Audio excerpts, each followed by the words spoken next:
आज की इस वीडियो में हम जानेंगे कि पृथ्वी पर जीवन की शुरुआत कैसे हुई, कैसे हमारे इस ज़मीन पर जिस पर हम रहते हैं उस पर ज़िंदगी का आगाज़ हुआ। तो चलिए शुरू करते हैं।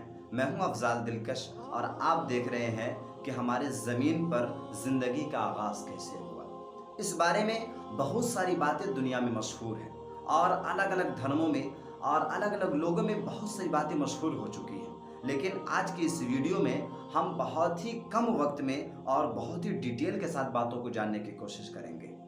4 तरह की बातें हैं जो दुनिया में मशहूर हैं। सबसे पहले हम अलग अलग धर्मों में जानेंगे कि क्या लोग मानते हैं। इसके अलावा ये भी जानेंगे कि साइंस इस बारे में क्या बिलीव रखती है और साइंस का इस बारे में क्या नज़रिया है। तो सबसे पहले हम अलग अलग धर्मों के बारे में जानते हैं कि किसका क्या विचार है।